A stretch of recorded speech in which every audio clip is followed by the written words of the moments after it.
พิชัยนาถขอความสุขความสวัสดีจงเกิดมีแก่ญาติโยมญาติธรรมลูกหลานของมาสัพพะทุกคนที่มาสวดมนต์ทุกค่ำคืนก่อนนอนค่ำคืนนี้เป็นค่ำคืน2051ตรงกับวันจันทร์วันที่20 เมษายน 2569ในกลางคืนวันพรุ่งนี้เมื่อวานได้นำสวดแล้วก็มีภารกิจหลากหลายบวกกับเมื่อวานน่าจะมีการแพ้เสียงหายขั้นจมูกโดนส่งน้ำ4 วันติดน่าจะเป็นไข้แต่ว่าวันนี้ก็ดีขึ้นนะเมื่อเช้าก็ทานบาตรเป็นวงที่ดีส่งตามพระมหาเถรจังหวัดพะเยาที่วัดศรีโคคำก็เลยเดินทางกลับมาช่วงเย็นแล้วก็เลยยังประชุมกับ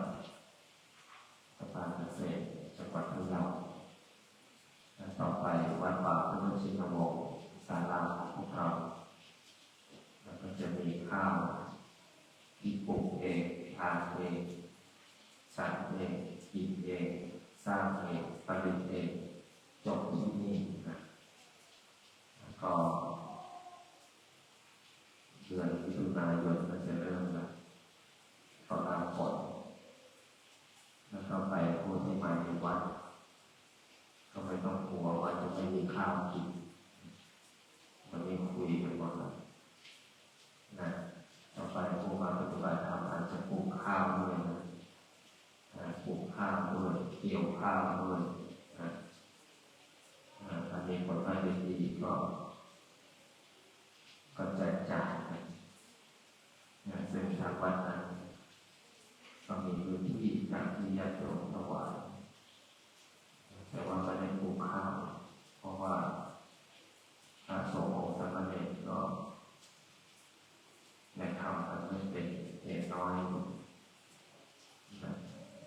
แต่ได้เป็นแผนพัฒนาในระยะยาวเป็นสิ่งที่น่าดีใจว่าต่อไป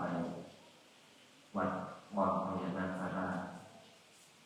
ก็จะมีทั้งข้าวผลไม้รากไม้ที่กำลังปลูกอยู่ถ้าเป็นก็3 ปีถึง 5 ปีก็ได้กินผลผลิตแต่ว่าต้นลำไยตอนนี้ก็เริ่มออกดอกแล้วลำไยนี้รอบวัดพญานาคของวัดบริษัทไปเกือบ50 ต้นลำไยในเวลาหน้าฤดูลำไยโยมก็พันโยนกินได้เลยนะกินไม่พอมีห่อกลับบ้านลำไยที่นี่ก็ทำให้แม่โยมได้มี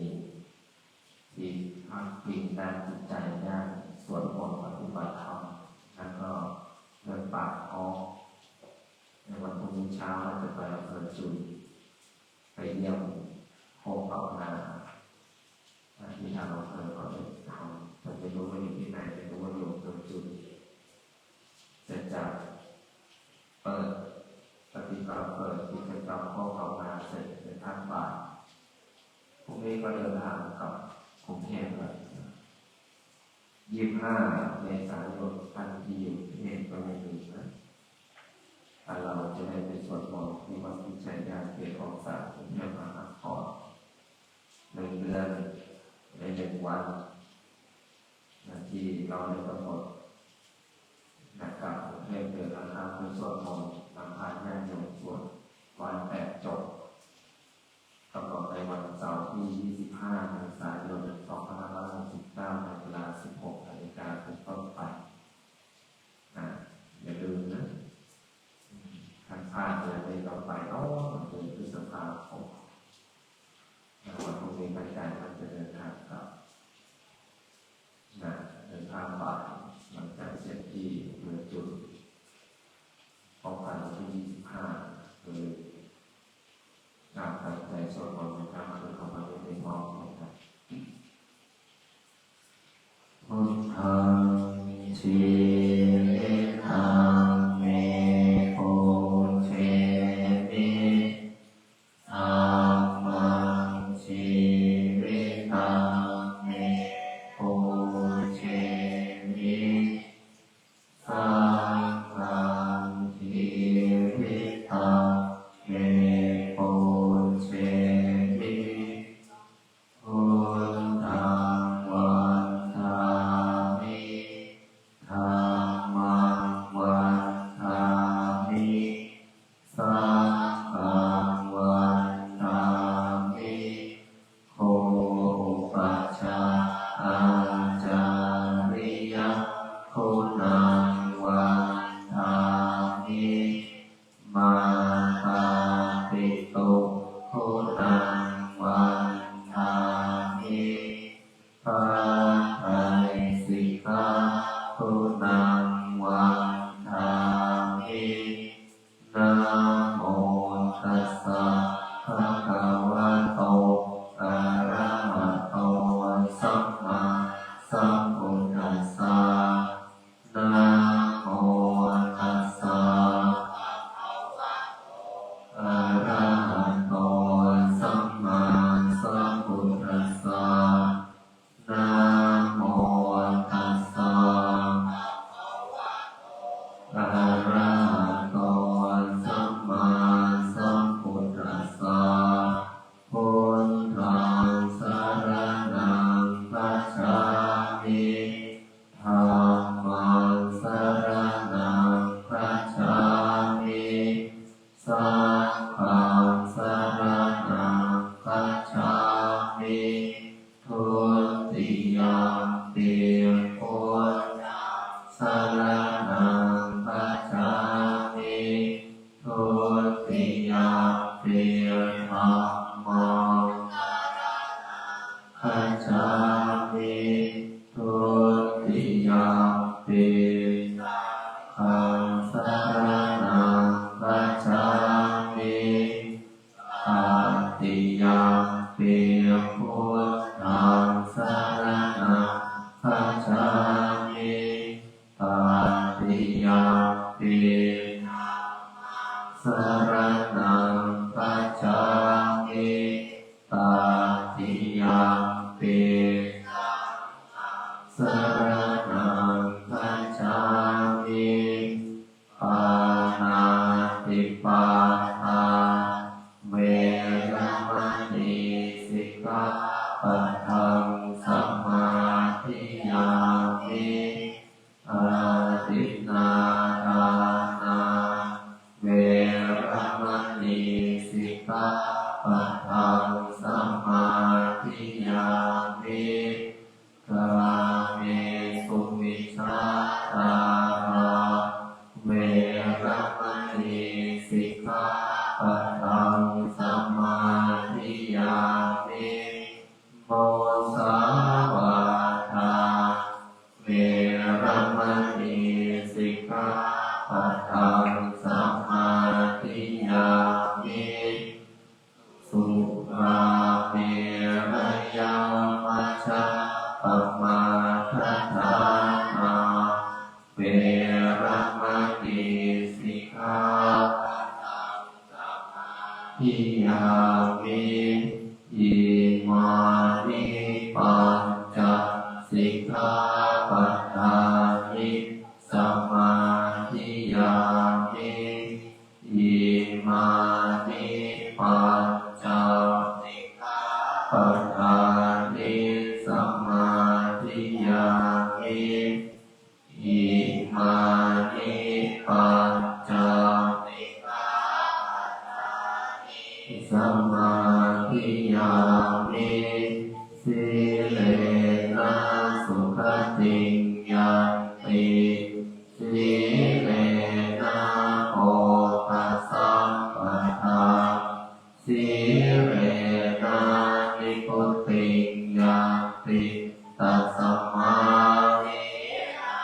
วิโสทะเยนะโมตัสสะภะคะวะโตสัมพุทธัสสะนะโมตัสสะภะคะวะโตสัมมาสัมพุทธัสสะนะโมตัสสะสัมมาสัมพุทธัสสะพุทธังมาราธนานังกะโรมิธัมมังมาราธนานังกะโรมิสังฆังมาราธนานังกะโรมินะโมโพธิสัตว์โตอาคันติมายาอิติภะคะวะนะโมโพธิสัตว์โตอาคันติมายาอิติภะคะวะนะโมโพธิสัตว์โตอาคันติมายาอิติภะคะวะนะโมโพธิสัตว์โตโอมาปัญโยนะโมโพธิสัตว์โตโอมาปัญโยนะโมโพธิสัตว์โตโยโนโสโภหจิเตนะโมตัสสะมิปะภะคะโตมัญญากัมมะธัมเมกะตังโมเยนะสันโตโยโนโสโภหจิเตนะธัมมัสสะมิปะภะคะโตมัญญากัมมะธัมเมกะตังโม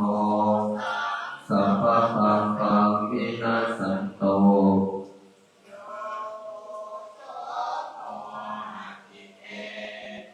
นา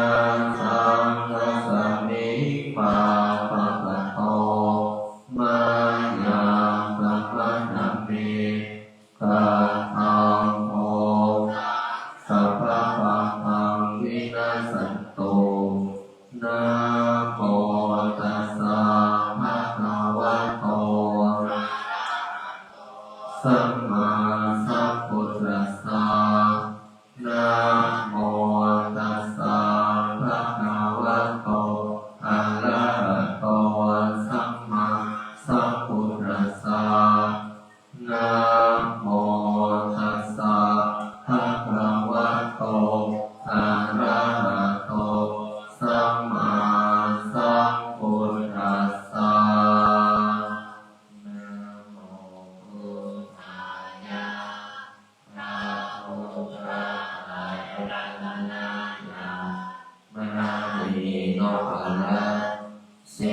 สะหัสสะสุธัมมาพุทโธธัมโมสังโฆยะถาพุทโธนะพุทธาบูชาธัมมาบูชาสังฆาบูชาปัญจิทานังวารังคันธะสิวันติจมหาเทรังอาหังวันทามิตุระโตอาหังวันทามิอาตุโยอาหังวันทามิสัพพะโตพุทธธัมมัสสังฆังปูเชมินะโมพุทธายะพระพุทธไตรรัตนายะมณีโนภะละเสสะหัสสะสุธัมมาพุทโธธัมโมสังโฆยะถาพุทโธนะพุทธาบูชาธัมมาบู คิทานังวารังคันธาสีวาริจมหาเถรัง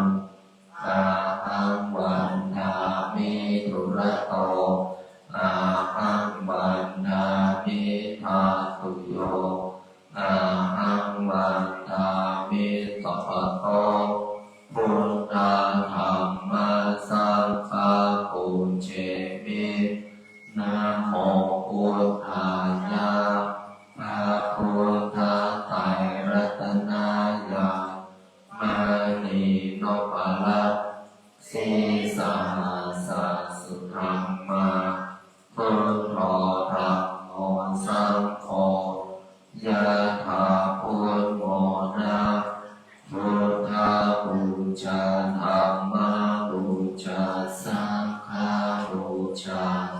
สังฆิทานังวารังคันธาสีวานิจมหาเถรังอาหังวันทามิทุระโตอาหังวันทามิทาตุโยอาหังวันทามิสัพพะโสพุทธาธัมมาสังฆาปุญเชมินะโมพุทธายะพระพุทธไตรรัตนายามานีโนปะระสีสหัสสุธัมมาพุทโธธัมโมสังโฆยะถาพุทโมนะพุทธาบูชาธัมมาบูชาสังฆาบูชาสังฆิทานังวารังคันธาสีวาริจมหาเถรังอาหังวันทามิทุระโตอาหังวันทามิทาตุโยอาหังวันทามิสัพพะโต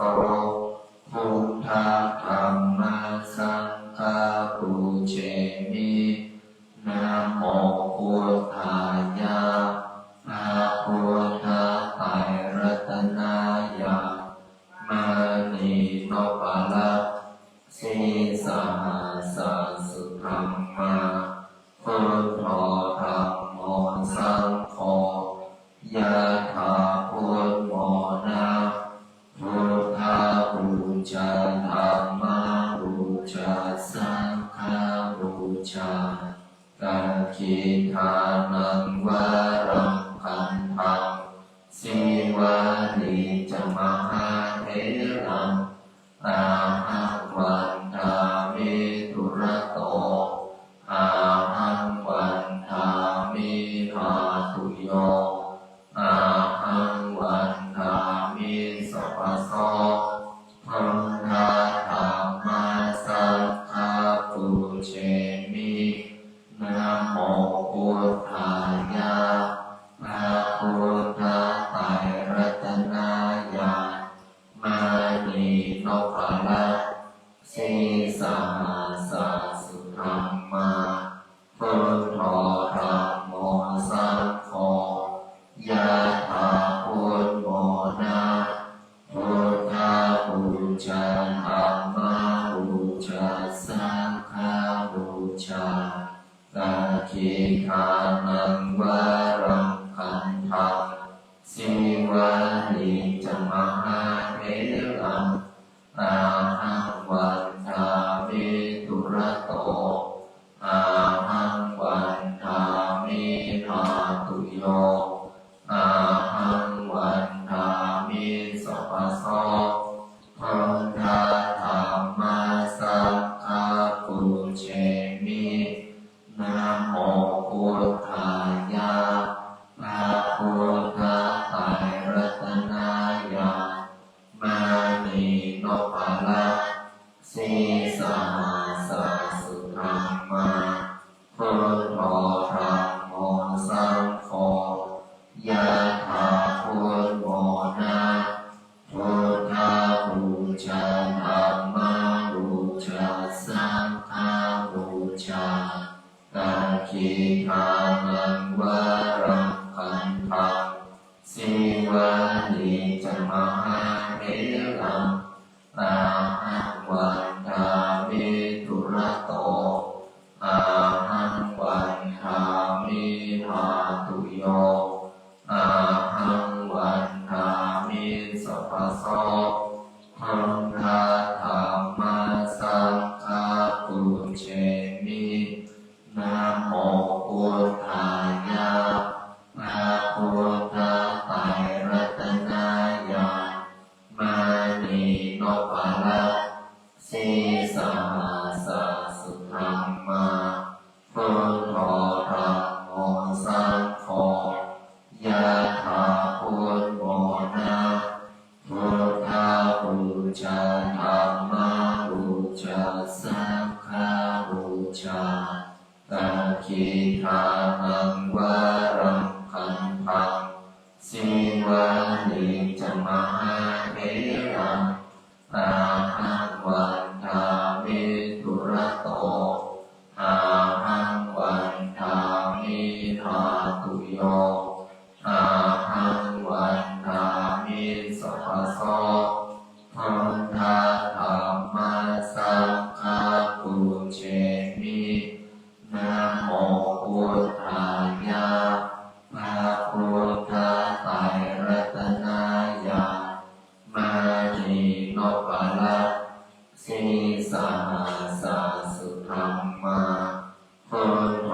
ธัมโมสังโฆยะถาพุทโมนะพุทธาบูชาธัมมาบูชาสังฆาบูชาตะคีทานังวารังคันธังสิวานิจมหาเถรังอาหังวันทามิทุระโตอาหังวันทามิภาตุโยอาหังวันทามิสัพพโสพังคาธรรมสังฆาปุเชมินะโมพุทธายะพระพุทธไตรรัตนายามานีโนปะละสีสหัสสุธรรมาพุทโธธัมโมสังโฆยะถาพุทโมนะพุทธาบูชาธัมมาบูชาสังฆาบูชาตะคีทานังวารังคันธังสิวานิจมหาเถรังอาหังวันทามิทุระโตอาหังวันทามิภาตุโยอาหังวันทามิสัพพโสพังคาธรรมสังฆาปุเชมินะโมพุทธายะพระพุทธไตรรัตนายามานีโนปะละสีสหัสสุธรรมาพุทโธธัมโมสังโฆยะถาพุทโมนะพุทธาบูชาธัมมาบูชาสังฆาบูชาตะคีทานังวารังคันธังสิวานิจมหาเถรังอาหังวันทามิทุระโตอาหังวันทามิภาตุโยอาหังวันทามิสัพพโสพังคาธรรมสังฆาปุเชมินะโมพุทธายะพระพุทธไตรรัตนายามานีโนปะละสีสหัสสุธรรมาพุทโธธัมโมสังโฆยะถาพุทโมนะพุทธาบูชาธัมมาบูชาสังฆาบูชาตะคีทานังวารังคันธังสิวา รังอาหังวันทามิทุระโตอาหังวันทามิภาคุโยอาหังวันทามิสัพพะโส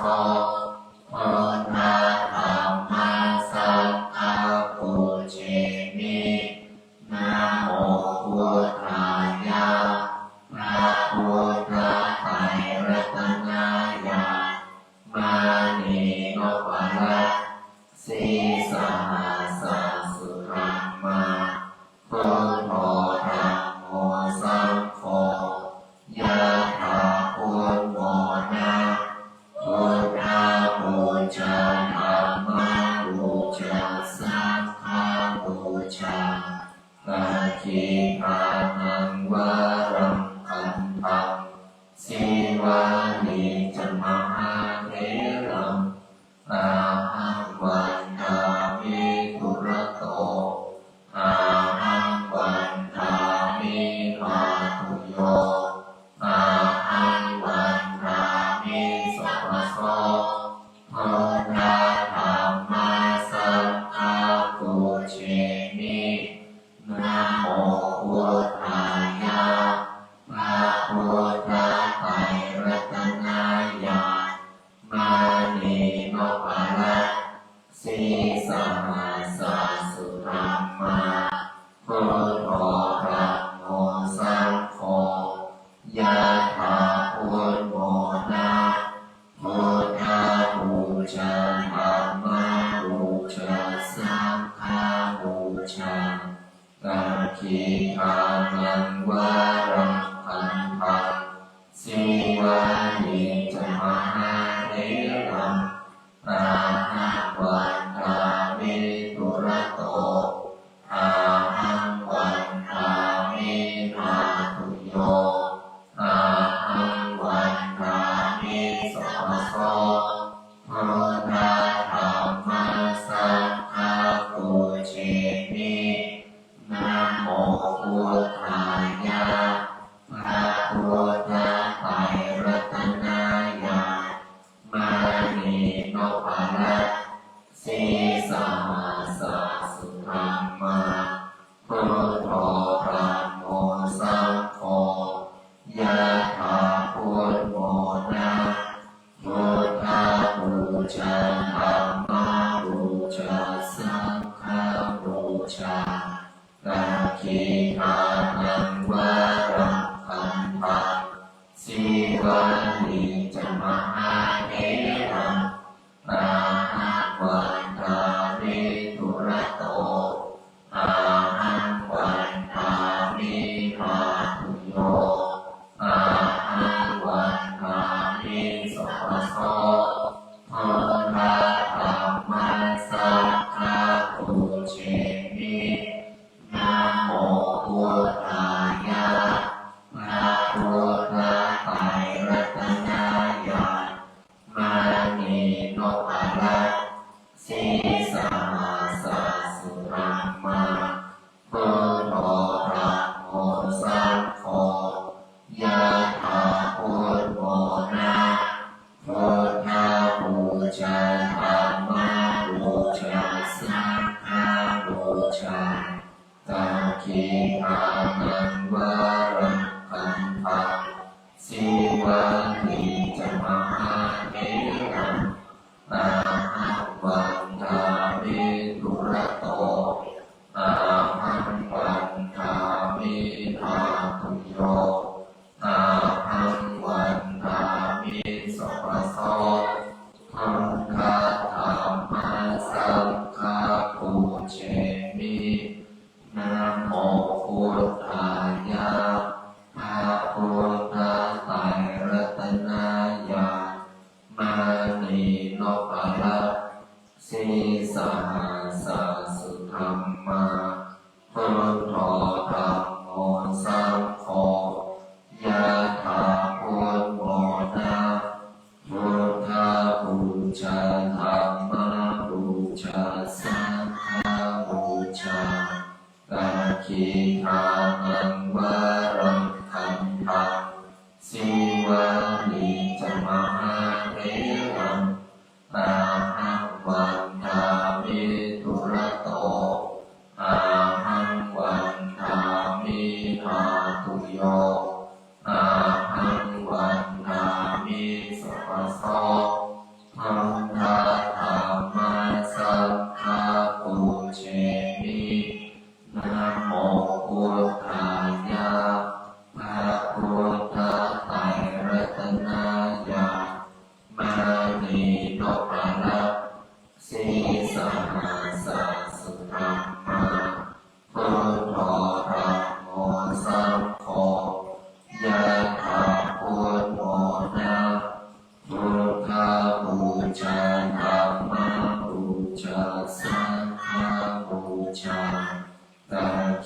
ทานังวารังคันธังสีวานิจมหาเถรังอาหังวันทามิทุระโตอาหังวันทามิภาคุโยอาหังวันทามิสัพพะโสธัมมาธัมมัสสังฆาปุเชมินะโมพุทธายะพระพุทธไตรรัตนายะมานีโนภาลัสสีสหัสสุธรรมาพุทโธธัมโมสังโฆยะถาพุทโมนะพุทธาบูชาธัมมาบูชาสังฆาบูชากัจฉิทานังวารังคันธังสีวานิจมหาเถรังอาหังวันทามิทุระโตอาหังวันทามิภาคุโยอาหังวันทามิสัพพะโสธัมมาธัมมัสสังฆาปุเชมินะโมพุทธายะ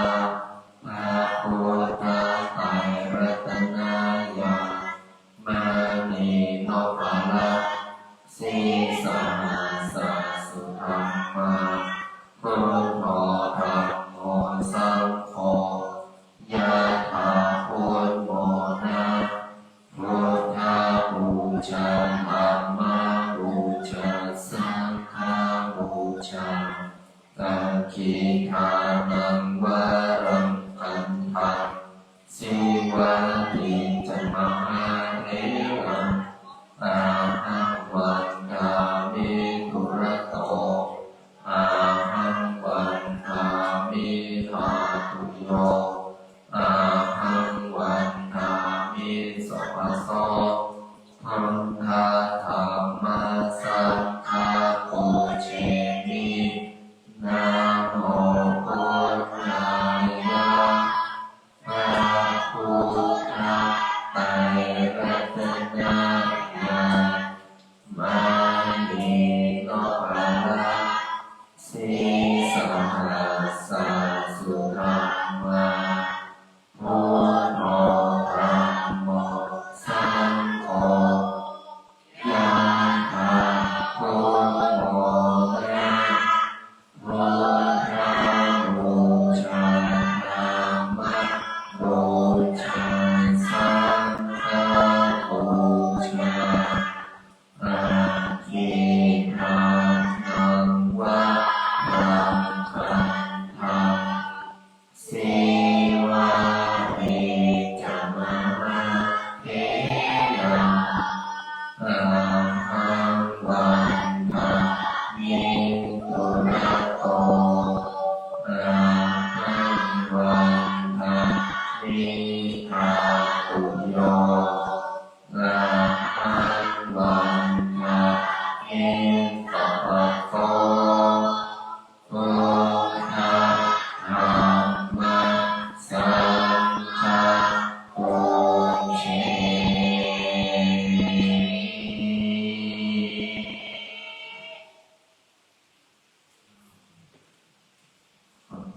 อย่างเพื่อนเข้าสู่การทำสมาธิเท้าขวาทับเท้าซ้ายมือขวาทับมือซ้าย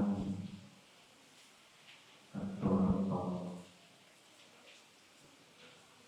วตรงหน้าตรงหลังตรงคอตรงไม่พูดไม่คุยกันเรียนสักที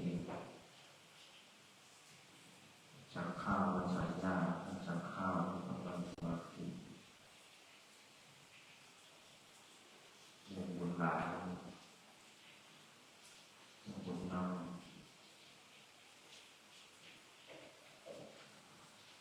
บทมนต์มันมีดี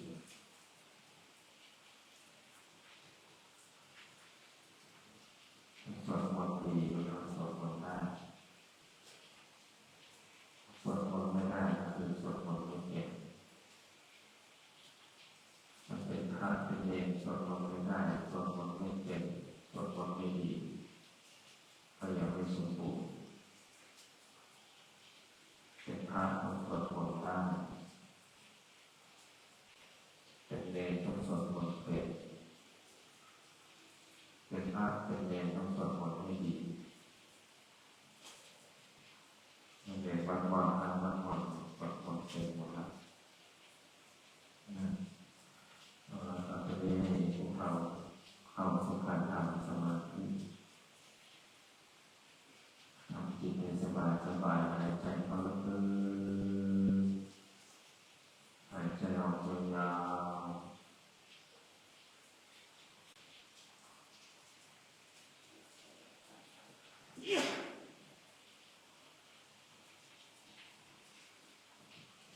หายใจเข้าลึก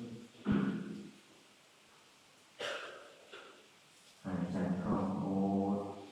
หายใจออกโทวางจิตให้สบายไม่เพ่งไม่เก่งการทำความดีการสมภพเป็นการสะสมบุญเป็นการสร้างบุญให้กับตัวเองและก็ยังเป็นการแผ่บุญให้กับบุคคลที่เป็นที่รัก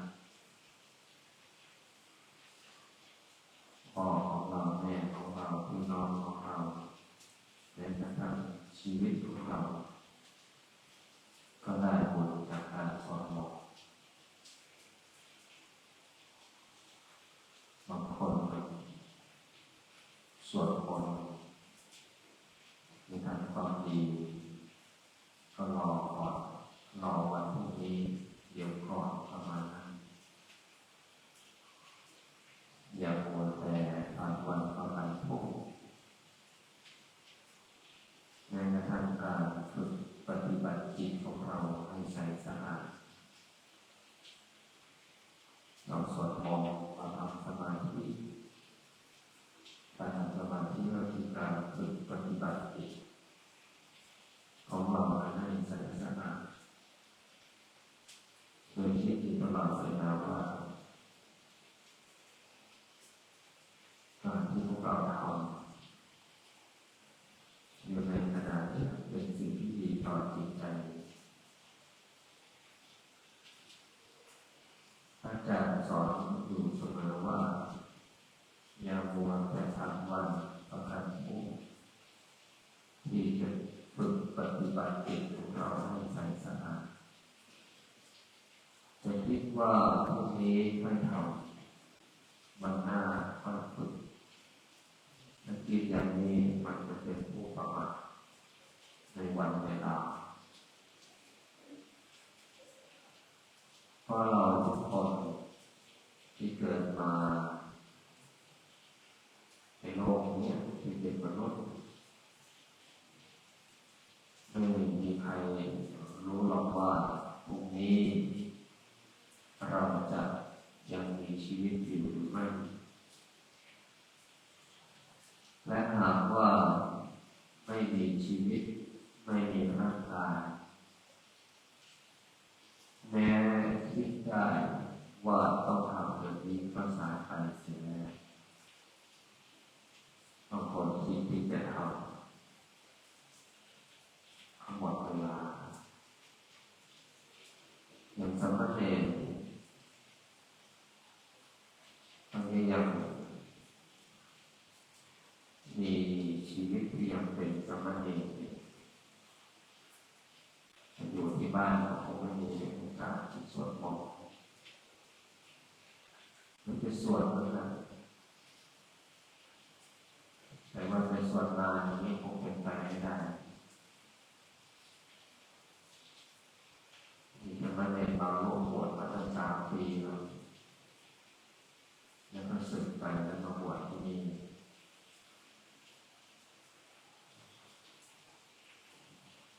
ยังไม่รู้ว่าจะได้อะไรในการบวชเขาสวดมนต์ก็อาจจะ สวดแล้วก็ยังไม่นิ่งไม่สงบพอนั่งสมาธิก็ยังคุยอันนี้ไม่ได้ประโยชน์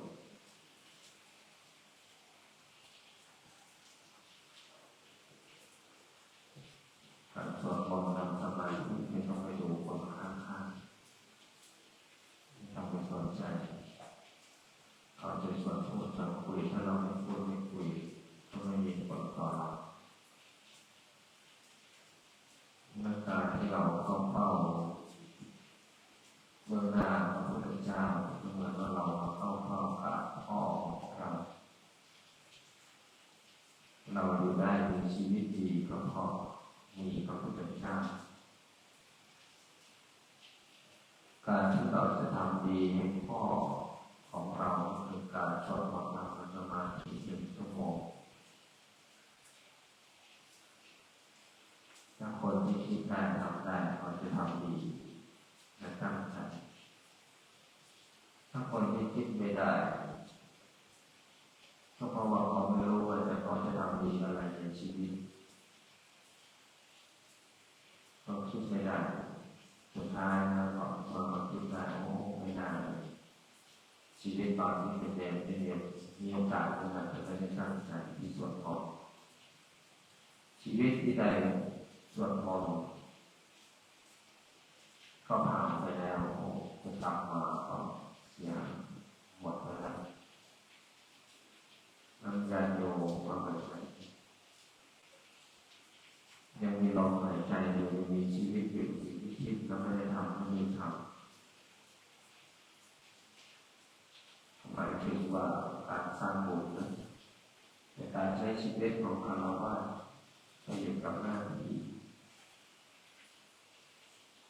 ตลอดทุกวันเราก็ทำหน้าที่ของหน้าที่การงานแต่ก่อนเราก็มาสวดมนต์ว่าทำสมาธิ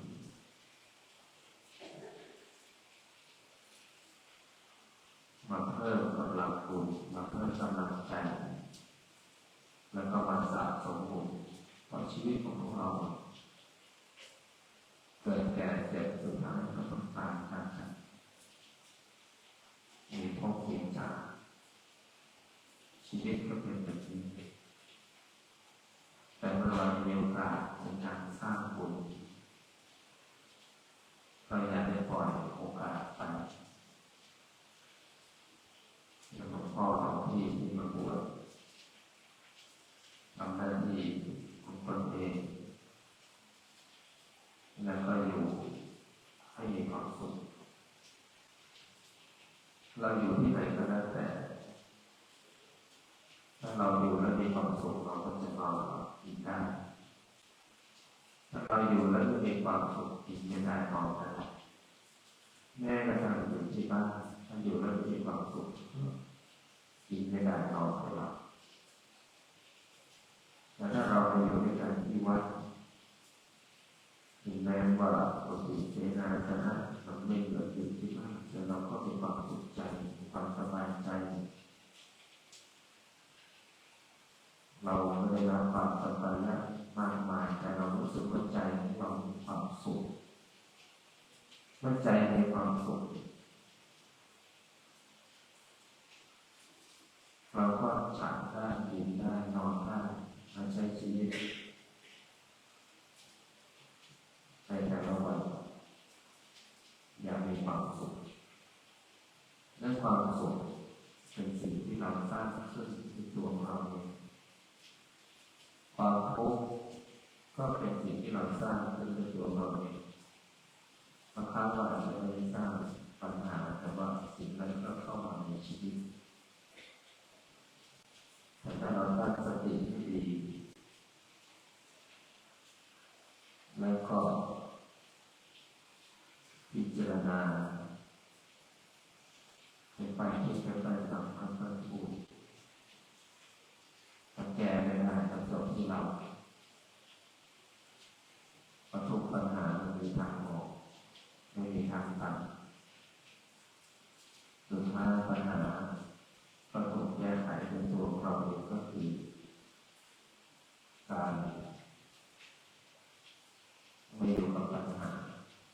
เอาตัวเราออกมาจากปัญหาก็คือยกปัญหาออกจากใจ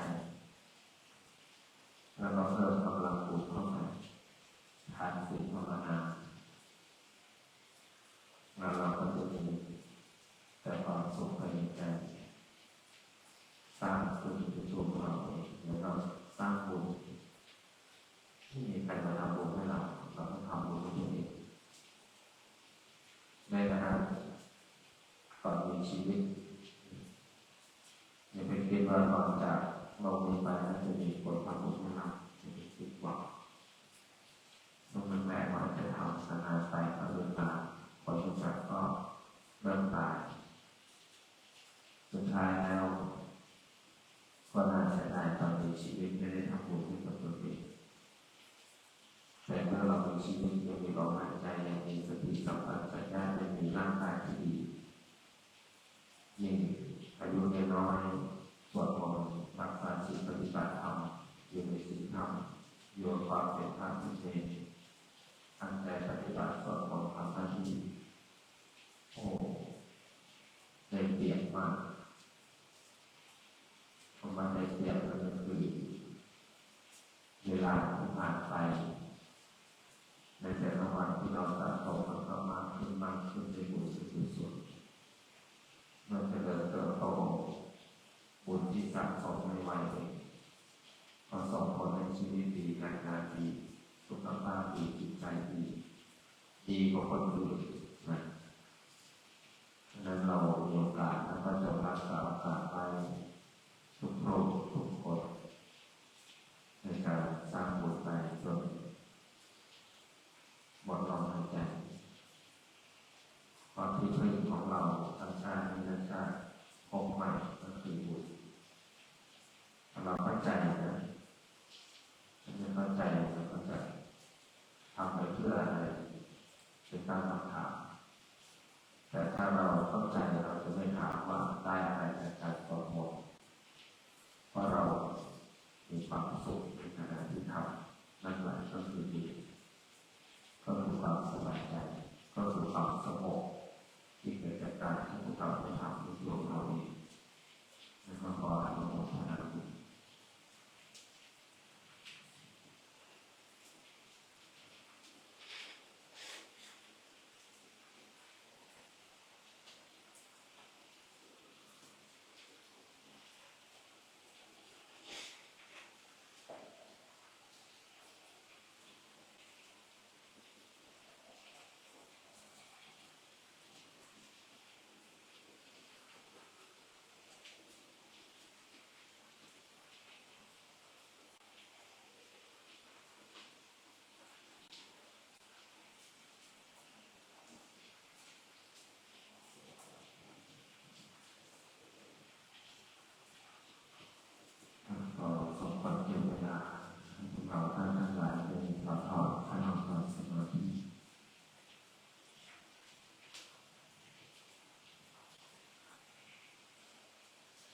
ตั้งใจในเมตตาภาวนาให้ชีวิตตั้งนะโมพร้อมกันสามจบนะโมตัสสะภะคะวะโตอะระหะโตสัมมาสัมพุทธัสสะนะโมตัสสะภะคะวะโตอะระหะโตสัมมาสัมพุทธัสสะนะโมตัสสะภะคะวะโตอะระหะโตสัมมาสัมพุทธัสสะพุทธังสรณังคัจฉามิพระพุทธเจ้าเป็นที่พึ่งเป็นสรณะของข้าพเจ้าธัมมังสรณังคัจฉามิพระธรรมเป็นที่พึ่งเป็นสรณะของข้าพเจ้าสังฆังสรณังคัจฉามิพระสงฆ์เป็นที่พึ่งเป็นสรณะของข้าพเจ้าสุภัทโธอาสัมโมโลเกพระพุทธเจ้าอันมีพระนามว่าสุภัทธาพระพุทธเจ้าไม่มีผู้อื่นผู้ใด สัพเพปิในโลกนะโมโพธิสัตว์โตอาคันติมายะอิติปะคะวะสิริวิชโยนะโมพุทธายะอิมินาสัตตะปุญเยนะแปลหน้าบุญกุศลที่เกิดจากการให้ทานรักษาศีลปฏิบัติธรรมสวดมนต์ปฏิบัติจักรพรรดิทำสมาธิแผ่เมตตาปฏิบัติชีวิตในค่ำคืนนี้ขอน้อมถวายเป็นพุทธบูชาธรรมบูชาสังฆบูชาและขอน้อมถวายเป็นครูบาอาจารย์ท่านมีหลวงปู่ทวด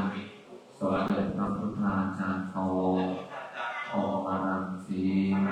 ครูบาอาจารย์ศรีวิชัยนาคมเพ็ญล้านนาหลวงปู่ดูเจ้าของมณฑลมหาจักรพรรดิหลวงพ่อเกษมหลวงพ่อโคหลวงพ่อเจ้าของบุญสมเด็จพระพุทธชินวงศ์ทรงสารอุปสมามหาเถระอมรินทร์เจ้าอาวาสวัดพิชัยญาณโคโคและหลวงตามาเป็นที่สุดและต่ออุทิศน้อมถวายเป็นพระราชกุศลแต่ดวงจิตพระวิญญาณของอดีตบุรพมหากษัตริย์ไทยทุกพระองค์ทุกสมัยและขอน้อมถวายเป็นพระราชกุศลแต่พระบาทสมเด็จพระวชิรเกล้าเจ้าอยู่หัวพระบรมวงศานุวงศ์ทุกพระองค์และพระอุทิศน้อมถวายเป็นพระราชกุศลแต่ดวงจิตพระวิญญาณ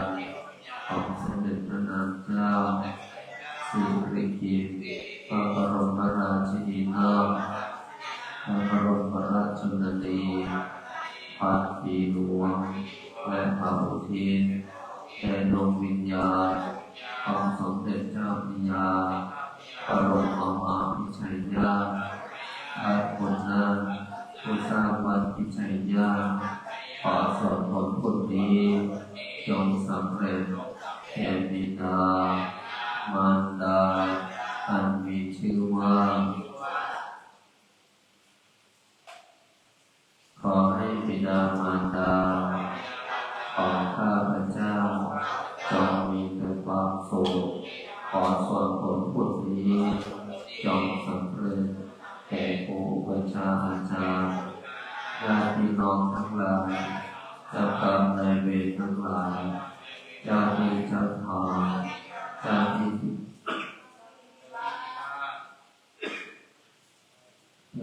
่ทำงานเจ้าที่วัดพิชัยญาณเจ้าที่วัดป่าพุทธชินวงศ์สารามเทวดาประจำกายของข้าพเจ้าเทวดา16 ชั้นฟ้า15 ชั้นดิน14 ใต้บาดาลเป็นทั้งหลายสรรพสัตว์ทั้งหลายมากมายไม่มีประมาณทั้ง31 ภูมิพระเมธรณีพระเมธคงคาแม่พระเพลินแม่พระพายแม่พระโพธิ์ทรงท้าวจตุโลกบาลทั้งสี่ท้าววิรูปังท้าววิรูธงท้าวทัตตรท้าวเวสสุวรรณโอเป็นใหญ่ในทิศทั้งสี่พระสยามเทวาธิราชเจ้าเราพญาพุทธทั้งหลายเราพญานาคทั้งหลายทั้งสี่ตระกูลราชาธิบดีทั้ง9 พระองค์สัตตนาคราชพญาวุจริตวิรูปักโขราชาธิบดีองค์ญาณพระเกศนาคินีกาลนาคราชวาสุกีนาคราช พระเมโสมาสีวิตรานาคเทวีพยาธุมัสสิกีนาคราชพยานาควันพยาวพยาสุวรรณนาคราชเราพญานาคทั้งหลายเราพญางูทั้งหลายองค์พญางูเผือกณสถานที่นี้ขอท่านทั้งหลายจงขึ้นมาจงมาสุโภชนาจงมีส่วนในบุญของข้าพเจ้าในค่ำคืนนี้ขอส่วนผลบุญนี้จงส่งผลให้ข้าพเจ้าจะกระทำการงานสิ่งใดในประโยชน์ปัจจุบันนี้ไม่ว่าผลโภคในน้ำในการของการงานสิ่งนั้นจงความสำเร็จคำว่าไม่ได้คำว่าไม่ดีคำว่าขัดข้องอุปสรรคใด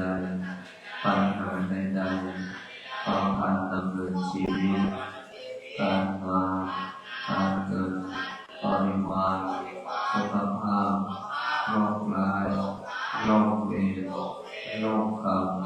ที่รักษาไม่หายจงละลายหายสูญจากตัวของข้าพเจ้าขอให้ความอธิษฐานจิตบทน้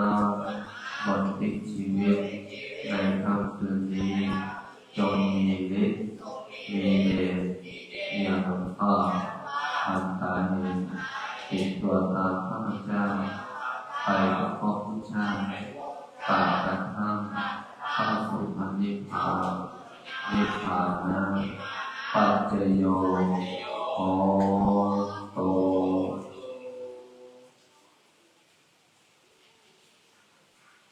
ตั้งใจกับการมีบทสนทนาสาขาเป็นพ่อ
ปัตตา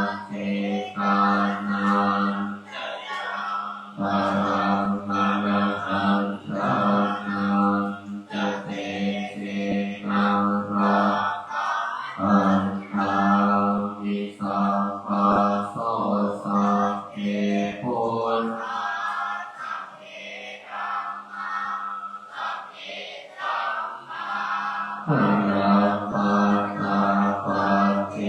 กานันอะระหันตานันจะเตเจนะระนิสังวาโสพุทธังอะภิธามิธัมมังอะภิธามิสังฆังอะภิธามิขออำนาจบุญกุศลที่เป็นจากการสวดมนต์บทมหาจักรพรรดิทำสมาธิเป็นเมตตาคนหน้าคนที่ชีวิตในค่ำคืนของวันนี้บนใจกุศลใดที่สำเร็จแล้วจงประสิทธิประทานพรให้ลูกหลานบทมหาจักรพรรดิทุกคนทุกท่านจงมีแต่ความสุขความเจริญด้วยคิดทำปรารถนาสิ่งใดขอสิ่งนั้นตั้งสำเร็จสมความปรารถนาทุกประการอีกทั้งคนทุกคนอย่าอดอย่ายากอย่าจนให้มั่งมีร่ำรวยเงินทองมีสุขภาพร่างกายที่แข็งแรงมีอายุขัยที่ยืนยาวเป็น100 ปีทุกท่านทุกคน